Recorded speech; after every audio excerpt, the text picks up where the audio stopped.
السلام علیکم ناظرین، ہر انسان میں اللہ تعالیٰ نے فطری طور پر اولاد کی محبت رکھی ہے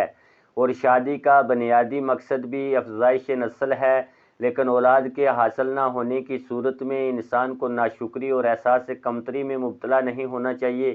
بلکہ اللہ تعالیٰ کی طرف متوجہ ہو کر دعائیں مانگنی چاہیے اور ساتھ ساتھ علاج و معالجہ جاری رکھتے ہوئے نیک اعمال اور خصوصاً مندرجہ ذیل آیت کا اہتمام کرنا چاہیے۔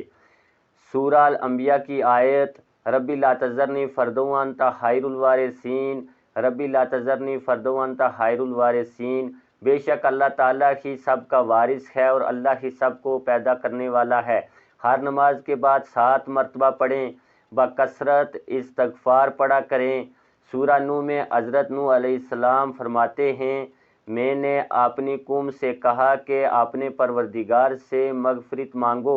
یقین جانو وہ بہت بخشنے والا ہے، وہ تم پر آسمان سے خوب بارشیں برسائے گا اور تمہارے مال اور اولاد میں ترقی دے گا اور تمہارے لیے باغات پیدا کرے گا اور تمہاری خاطر نہریں مہیا کر دے گا۔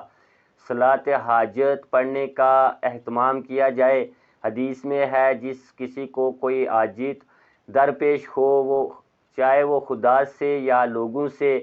تو اس سے چاہیے کہ خوب اچھی طرح وضو کرے، پھر 2 رکعت نماز پڑھے، اس کے بعد اللہ تعالیٰ کی حمد و ثنا کرے اور درود شریف پڑھے، پھر یہ دعا کرے،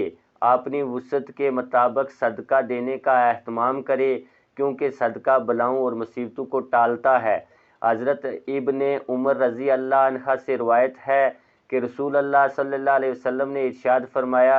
صدقہ دو اور اپنے مریضوں کا صدقے کے ذریعے علاج کرو، اس لیے کہ صدقہ پریشانیوں اور بیماریوں کو دور کرتا ہے